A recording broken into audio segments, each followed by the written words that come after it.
All right, we're live. I think there we are. We're live. Yay!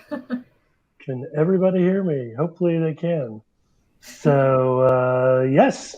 So, welcome to February 11th LinkedIn Live Lunch Hour.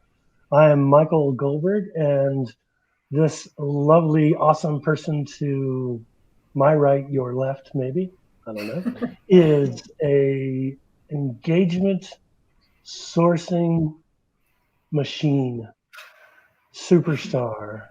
She has an array of bad dad jokes, which I forgot to be prepared to discuss today. But I'm sure that you will be bringing those up. Yes. Oh yeah, it's Yeah. it's inevitable. Everyone's sick of it, but I'm not, so they're gonna keep coming.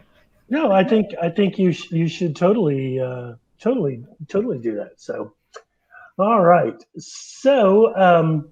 Today, Aaron and I are talking about candidate engagement, and you know, that's a topic I know that you've spoken at a couple of SourceCons about. But are you Yes. going to the SourceCon event in when is it? March, April? When is it? Yes, in Seattle. I will be at SourceCon Seattle. I'm not speaking this time around, but I will be an What? attendee.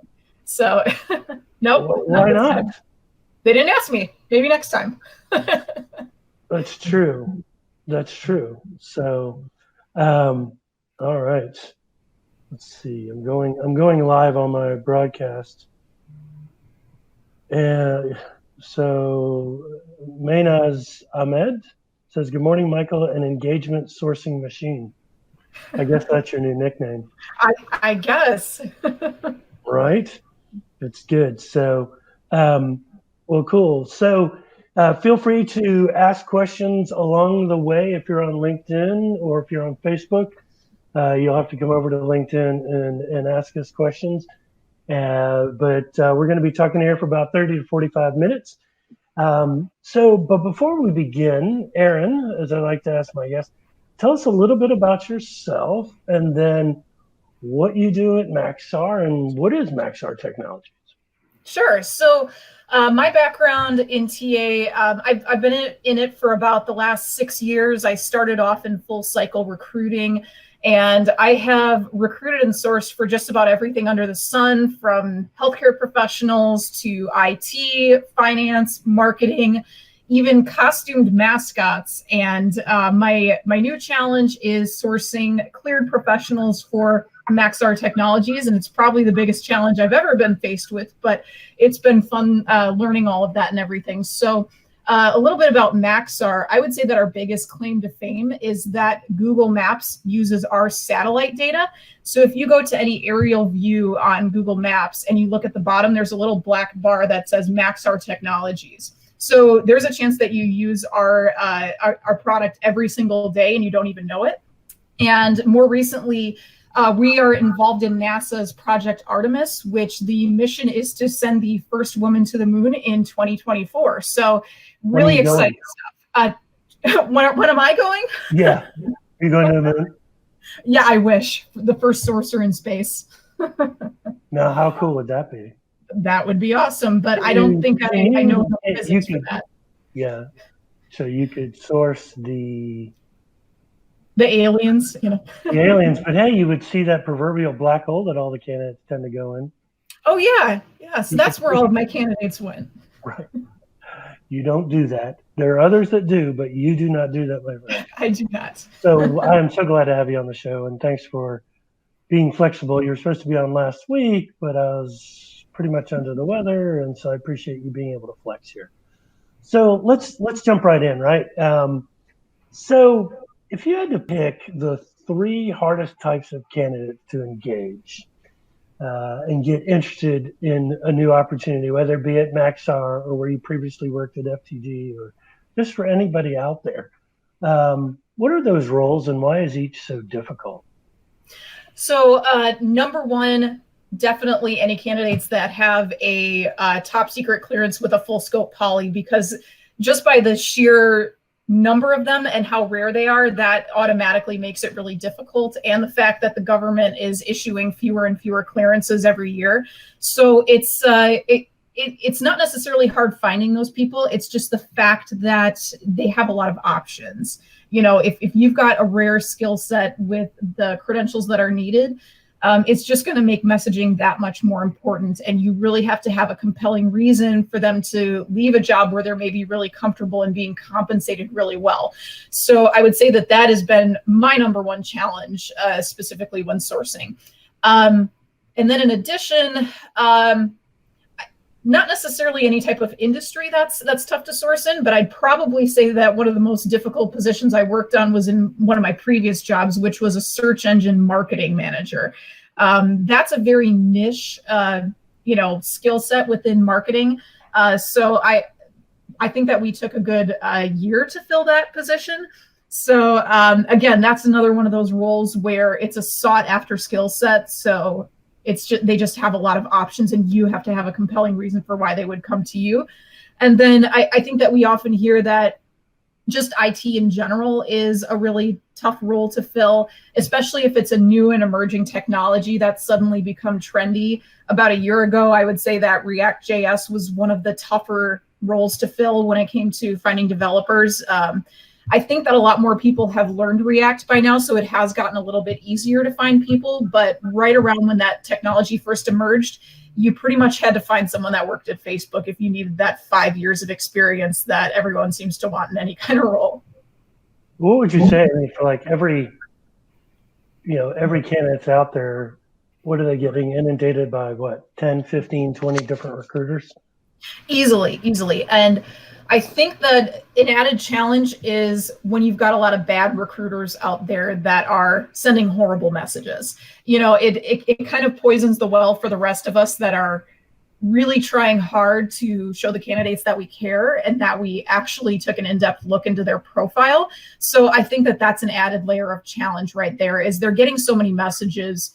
How do you break through that noise, and how do you change their view of someone that's that they view as an annoyance? And I had to learn how to do this very early in my career, before I was even a sourcer. My very first job out of college, I kid you not, was car sales. Nobody likes a car salesman. So, car salesman? Yeah, saleswoman, yes. Yeah, so you have to understand that you might be going into a situation where they've decided they don't like you before you even open your mouth. So got to have a little bit of a thick skin when it comes to that.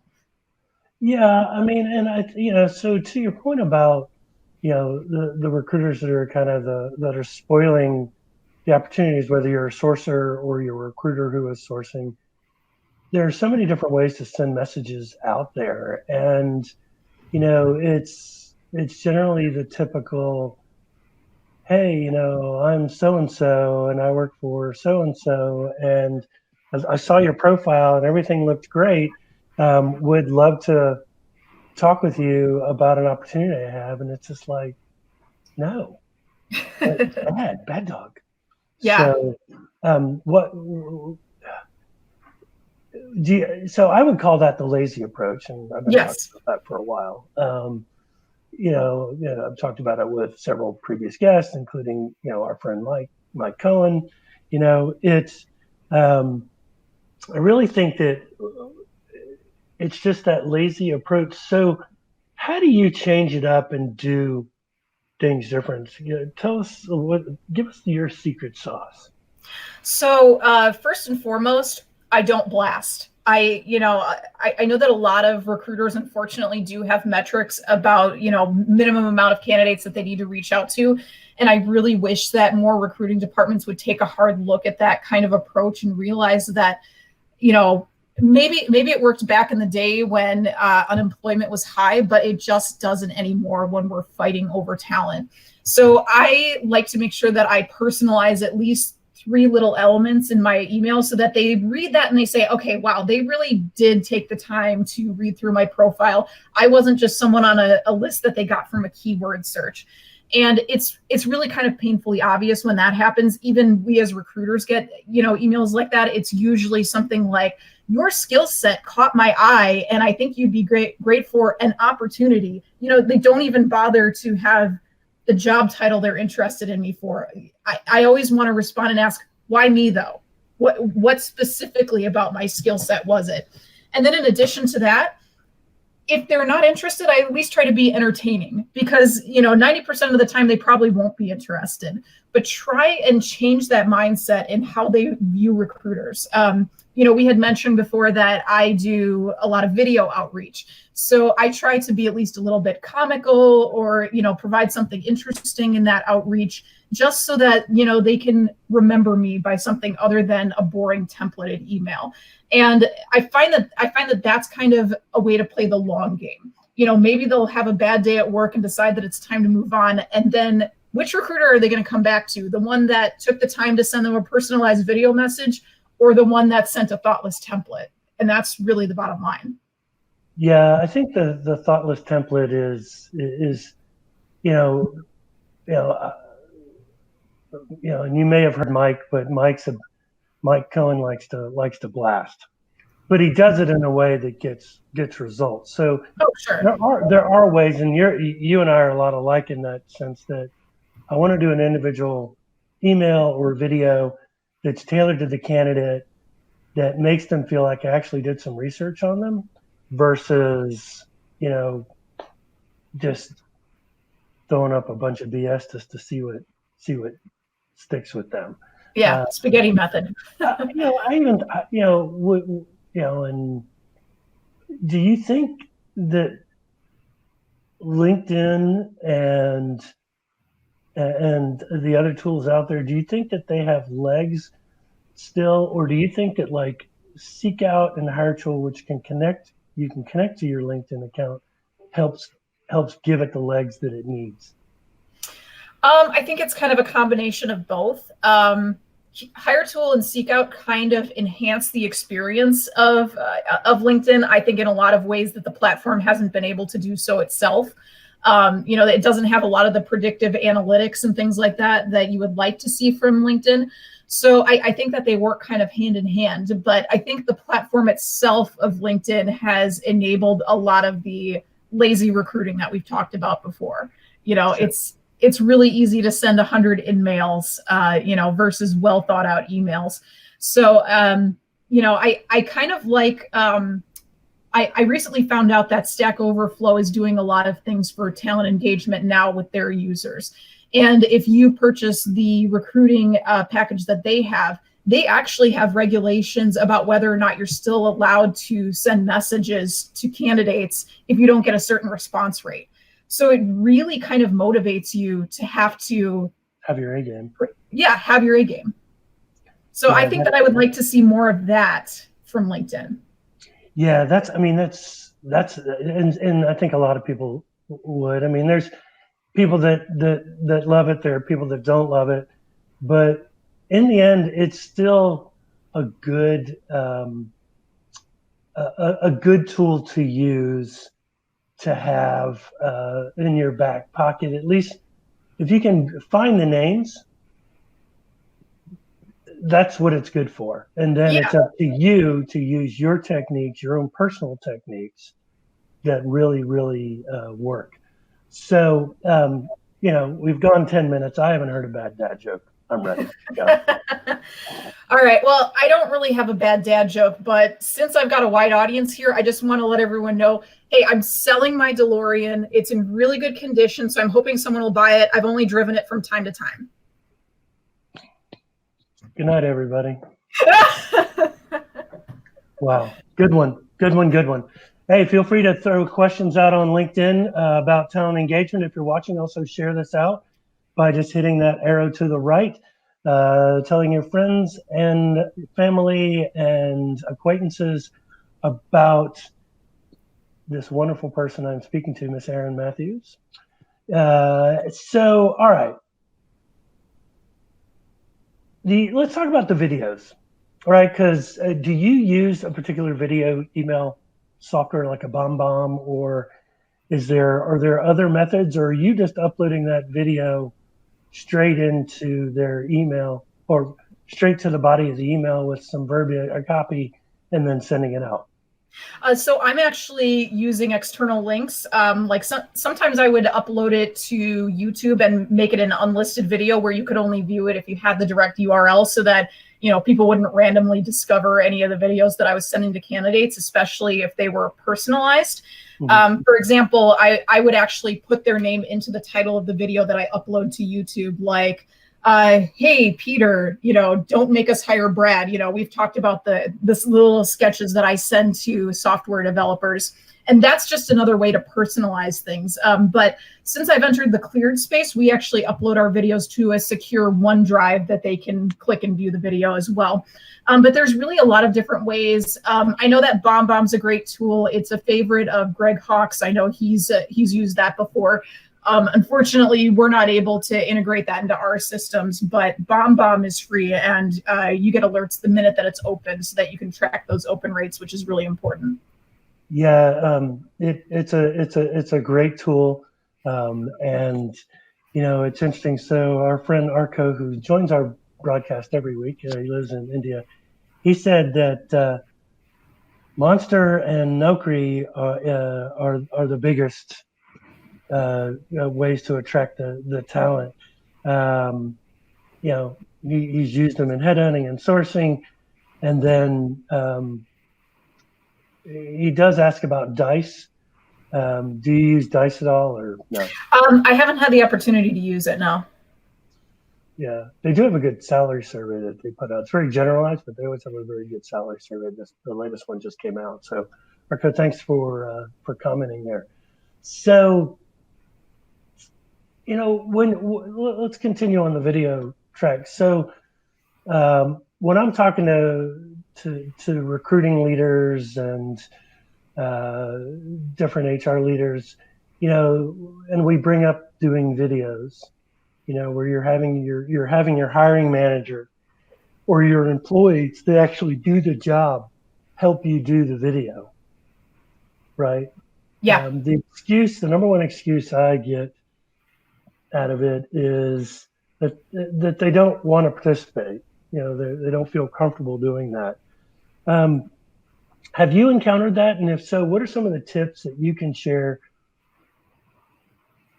on how to get these folks drinking the Kool-Aid that you're trying to serve up? Because yeah, I've definitely experienced that before. And what I always try to do is I find a department that will comply with it.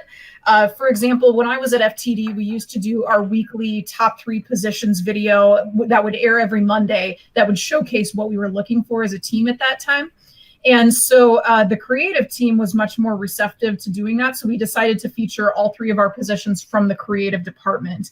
And we had everyone in that department in the video where, it was just a simple, come join us, it'll be fun. And even just being able to put faces with the names of the people that you might be able to work for helps the candidates to see them in that role. So once we get success with one hiring manager, then we have leverage to go to the more difficult ones and say, look at how this worked here. You could have this as well if you're willing to participate. And I always tell them, I'm going to do everything in my power to, find the right person for your team, but I need the same from you in return. We're supposed to be consultative experts when it comes to acquiring talent. So you really have to be able to present yourself as that expert so that you can gain that trust, and they'll, take that leap of faith to do something that they might otherwise not do to help you attract talent.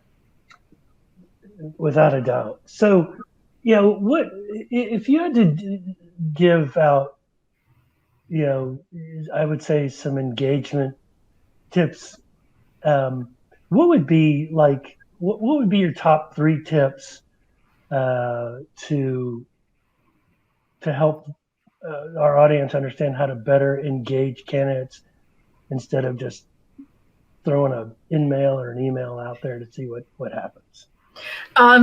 Definitely subject lines, because if they don't even open your email, then you're dead in the water. So, there are countless free tools for, checking scores for, the potential that someone will actually open your email. But I do say that with a caveat, because certain tools measure different things about what's going to be effective. Some of them are more geared towards email marketing, so you've got to keep that in mind. So I always say use multiple tools to test your subject lines. So that, there's subjectline.com, there's send check it. There's just all kinds of places that you can test that out. And, I try to make sure that it's not spammy either. I try to like to send subject lines that they look at it and they say, huh, enough to pique their curiosity so that they'll actually open the message. And then once they open the message, I think that a lot of people have become accustomed to seeing messaging from companies that is very produced and fake. Whereas I kind of like to call out the elephant in the room and be real with the candidates. I just call it out right away. I'm like, hey, I'm reaching out to you for this reason. I'm sure that you get a lot of messages from recruiters. I get that. Here's why you should talk to me. Well, you really have to capture them, though, in like the first line. Right. And right. So whether that's to your point of that being the subject line, or just the opening sentence. Yeah. And it's almost, do you think it comes to a point where you have to be careful not to defend yourself saying, well, I'm not one of those. I'm not going to, leave you in a lurch. You're not going to go into the black hole. I truly do have a position. Like, do you feel like needs to be justified sometimes because recruiting and sourcing, well, not so much sourcing, but recruiters tend to, get a bad rap? Yeah, I think that there's a right way to do it. In my current video outreach that I use, I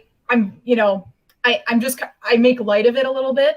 I say like, I'm Erin Matthew at Maxar, and I'm sure you get a lot of annoying messages every day from recruiters in your inbox. So here's one more from me.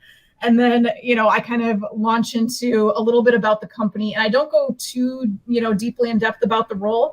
But I think that sometimes it helps just to acknowledge that you can see, the struggle that they go through every day about whether or not to respond to a recruiter because of the sheer volume of messages that they get. Yeah, I mean, and I guess if I could do an ask, that, after the broadcast is over, going into the comment line and maybe doing if you have a link capable sharing. Yeah, absolutely. To one of your videos. And then also you mentioned the subject lines, how to nail down good subject lines. You mentioned you could put those in the comments too. Subjectline.com, and what was the other one? Send check it. Send check it.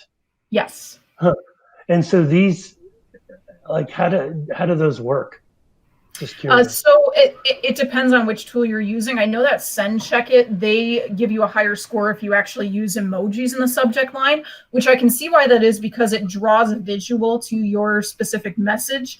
And, I know that I personally subconsciously open emails with emojis in them just because I see them. But then, there's other things like they detect spammy sounding words, and it lowers your score if you include any of those in there. So there's just a lot of things that it weighs when it gives you a score as to whether or not it's a good subject line. Now, I think that there's situations where neither of those tools are really useful. For example, if someone discloses a lot about themselves in their resume or their LinkedIn profile, and I want to send something that's really specific to them, I think that that's going to be much more effective than, a catchy subject line.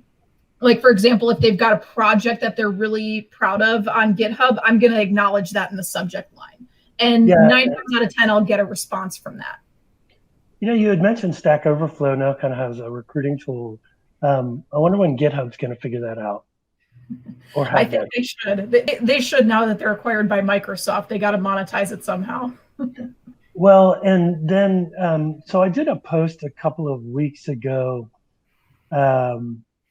about these cool tools that Mike Cohen had mentioned. And one of them, I think, was, I want to say, human predictions. Yes. Which this is the one that kind of looks at the behavior a month or two of people over the last couple of months and then pulls data in. Is that right? Have you tried that out yet or no? I have not, no. I think it'd be kind of interesting.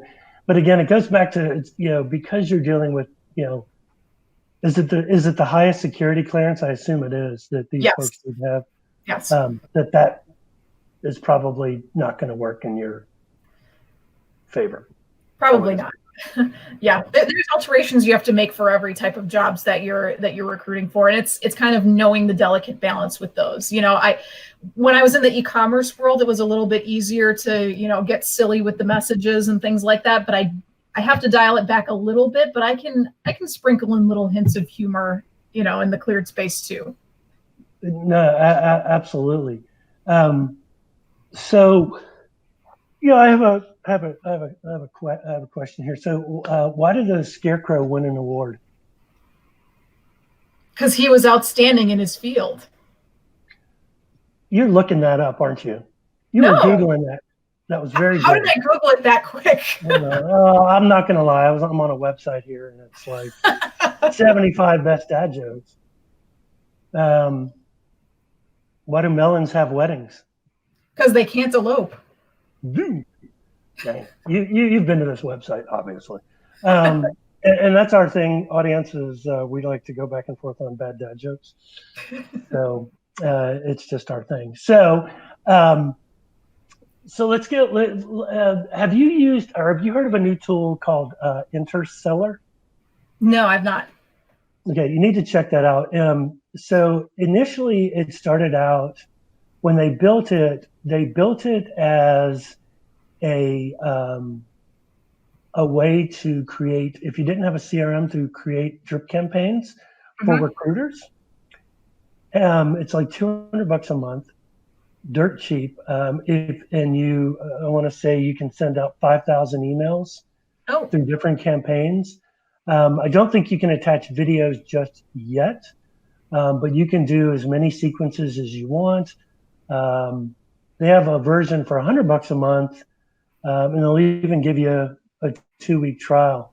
But you should check it out. It could work. Again, it doesn't.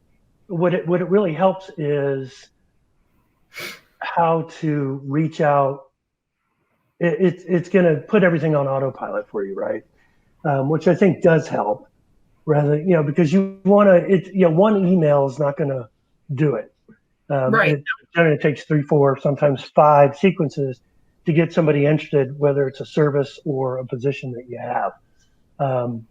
I trialed it out from a business development standpoint and did 2 different sequences and had 73% open rates. Now, a few said, take me off, but it goes to show you that email marketing is still there. But again, back to your points, it's in the way that what you put in the subject line, what you're putting in the body of the email or the video, and what you're doing to make them feel like they're number one at that time, as you are so focused in on them and you really want to get to know them because you want to have a conversation. You want to see if they consider an opportunity with Maxar. I think it's super important to have research behind the topic. The powers of at home barking at the mailman. Oh no! Hopefully you can still hear me. Oh, Simon. He sounds loud, but he's a very sweet puppy. It'll end here in a moment. No, of course I forgot where I was going with it. But so I guess I'm trying to reconnect here. So do you feel like when you're reaching out to these people, how much research are you doing before you do an email or a video to them? Because I think that's where recruiters and sourcers who don't get it are falling down. Yeah. Do you mean like research into them as an individual, or the types of the individual and what they've done, and and what are some of the areas that you go to do your research? Yeah. It can be as simple as taking a look at any projects that they maybe listed that they were a part of. Maybe for a spacecraft build that they were instrumental to, you can go and find news articles about this and say like, I'd love to hear more about what specifically your role was in building this satellite. And even if they don't provide a whole lot of information on their LinkedIn profile, we've all seen the LinkedIn profile with the default banner and just the job title and places of work listed on there. Sometimes you don't even have to do research. You can say like, hey, I'm specifically looking for someone that has experience with Linux servers. I've heard around that this company runs on a Linux operating system.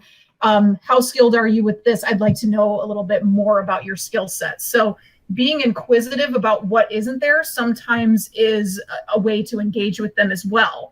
So, if they've got a profile with a lot that they're disclosing about themselves, those are fantastic to work about, and you can really hyper personalize those. But when there isn't as much there, then it allows you to ask a couple more questions too. So true. So, it's interesting. There's different philosophies. You go right for the ask.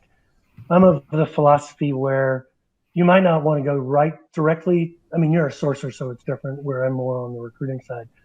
So I like to build the relationship, and I think you are too. Yeah. You build the relationship, but in our business, time is of the essence in a tight labor market, right? Speed is everything. So yes. What are some of the what are your thoughts on that? Do you go right for the ask and say, hey, I'm like every other recruiter, but I'm different, blah, blah, ha, ha, ha. But I've got a great opportunity. What's kind of your script flow? So it's contingent on each individual situation. I've come across a lot of people that say that they're actively looking for new opportunities right in their profile. And that's an easy situation where you can go right to the ask. You can say like, hey, I saw that you have this listed that you're actively looking. Is that still true? If so, I might have something for you. But if it's someone that I think is going to be more passive, like for example, if they started a job in the last 6 months, they may not be thinking about moving somewhere, but at the same time, you never know. Maybe they started a job and they're kind of regretting moving careers at this time. So then it's more of a it's more of a soft touch at that point, where I send them a message that says like, hey, I'm a sourcer, that looks for people in the DC area. If you find yourself in the market for a job, feel free to add me. I'm happy to help you make connections. Yeah, and I think that's great. I always like to add in mind that, hey, if this is an opportunity isn't for you, can you give me at least one name of someone you know? Many times, a lot of people, and I think this is where we could all do better, is because we haven't taken the time to build a relationship. That candidate may not be comfortable in giving you a name. Exactly. It takes me about 30 minutes after a long crying event, but I feel okay with myself when they don't. I'm kidding. But I think if we just took an ounce of just 2 minutes to focus on them and quit treating them like a transactional, piece of food at the grocery store or something you buy on Amazon, but to make sure that experience is about them. You want to know more about them, what their career goals are, what does success look like for them, what projects are they working on. Just those kind of things have always seemed to work well for me in my engagement methodologies. So a lot of people think when they go to video, so let's go back to video here as we kind of wrap up, but video seems to be the way to go. Yes. Whether you're on LinkedIn or Facebook or blah, blah, whatever. So a lot of people think they got to spend a lot of money to do these fancy videos, when indeed, all it takes is a cell phone, a tripod, what other props I have? And a good microphone, right? That's all it takes. Are there any tools out there that are free or dirt cheap that you would recommend that you use, or do you just use your cell phone and have at it? I've got the top 3 that I use. Lumen 5, which is free. You can pull that up on a desktop and edit, actually make your own videos that are text-based. So you don't even have to.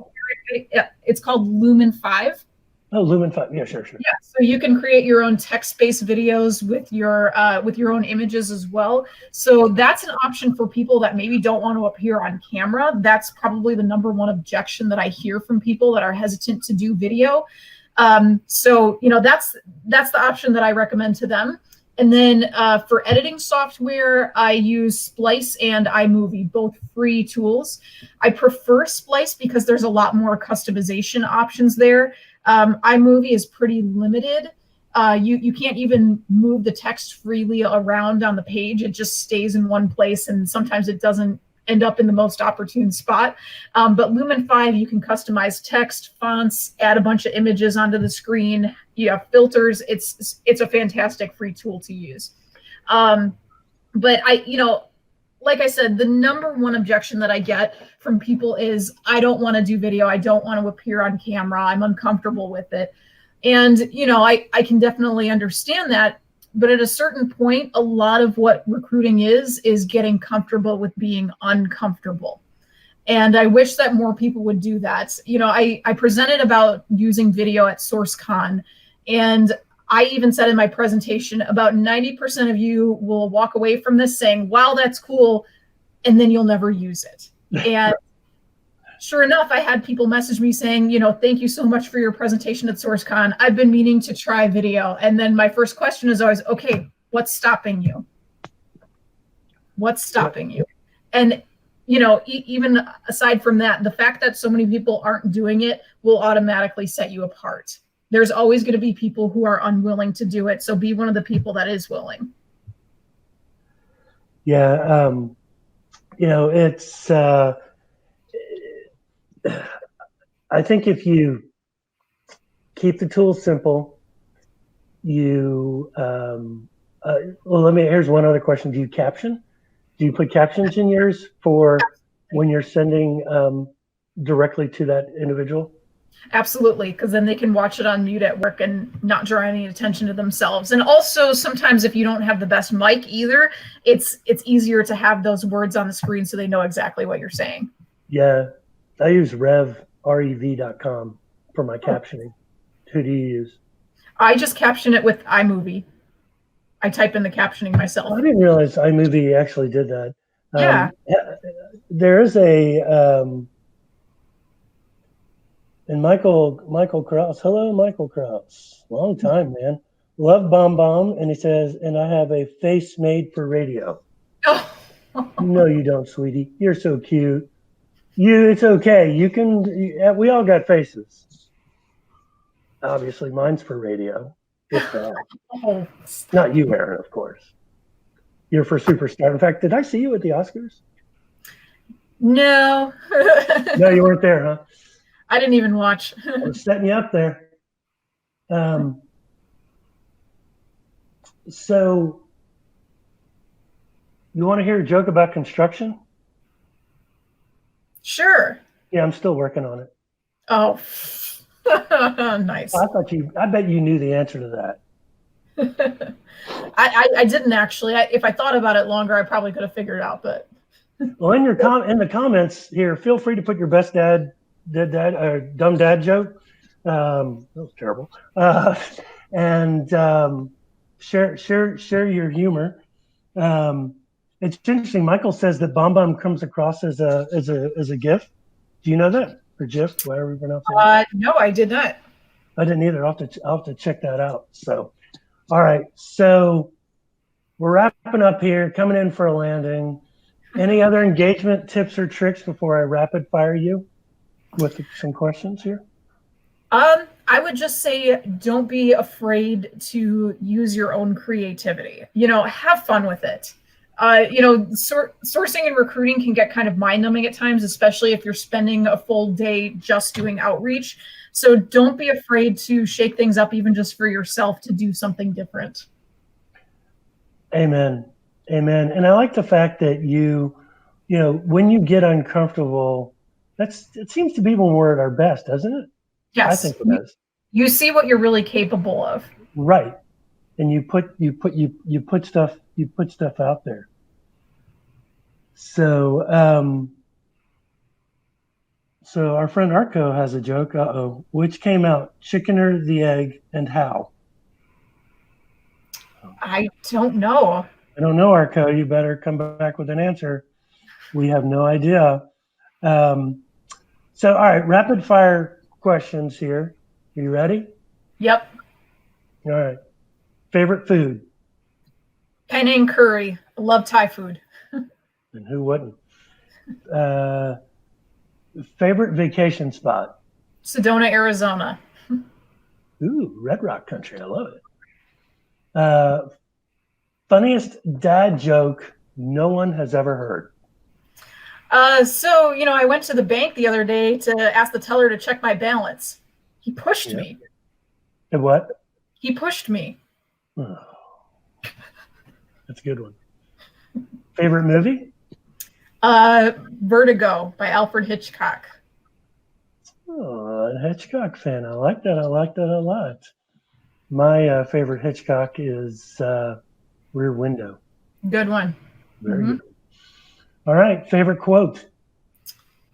Extinction is the rule. Survival is the exception. Carl Sagan. Very nice. Did you see they're bringing back Cosmos? I think it starts next week. Sure did. Is that still being run by Neil deGrasse Tyson or no? I think so. Because I know he was in some hot water. He made some poor life decisions. Yeah, it seems to be the norm with a lot. Hopefully he's still on. I like him, but I've noticed he's not on Colbert anymore. He doesn't show up as much anymore. So, all right, last question here. What impact do you want to make on our industry in 2020? My hope is to breathe new life and inspire the careers of people that are in talent acquisition. It was only less than 2 years ago that I was working as a full cycle recruiting in healthcare. And, it was with a company that was big on not deviating outside of the lines and not really doing a whole lot of creative thinking. There was a set process. You're supposed to follow that process, meet your strict metrics. And, I was kind of having a personal crisis thinking, is this what I really want to do the rest of my life? Did I make a mistake by going into recruiting? And then when I discovered so many other media outlets like Recruiting Daily, SourceCon, SOSU, and, so many people that had creative minds and awareness of so many other resources out there, it was life-changing. And I would hope to be able to inspire people to find a newfound love for recruiting and sourcing. And you do it very well.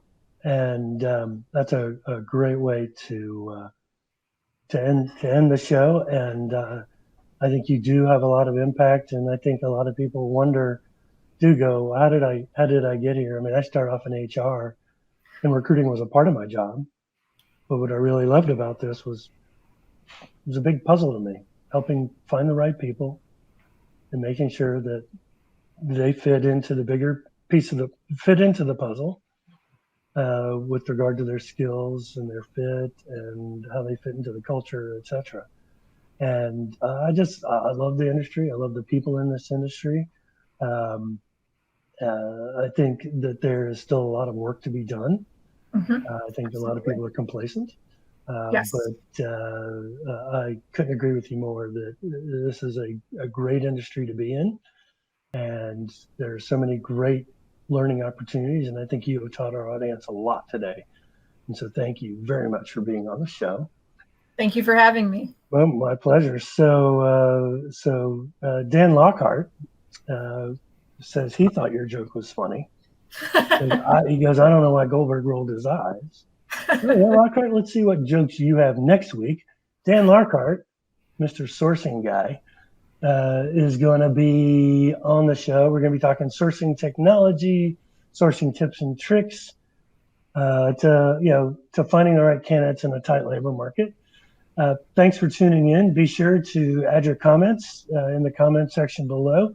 Feel free to share this if you feel like someone's going to get a lot out of what we've talked about today, and let's continue the conversation. Aaron, I hope to see you at at SourceCon Seattle. It will depend on some things, but hopefully we'll be there. And thanks again. Really, really enjoyed it. Do you have one more joke to close it out? Sure. So, guys, I'm in a lot of trouble right now. I got arrested for stealing kitchen utensils. Hmm. It Yeah. was a risk I was willing to take. You know, that's a good whisk to take. Very good whisk to take. So well, that's it. Be sure to add your dumb dad jokes down below, or your bad dad jokes. They're not dumb. We have to think about these things. It's a lot. And the cool superhuman power that Erin has is she can kind of do it on the fly without. She can look at something and come up with a joke about it. It's pretty cool. So, Erin, thanks again, and look forward to seeing everyone next week. And talk soon.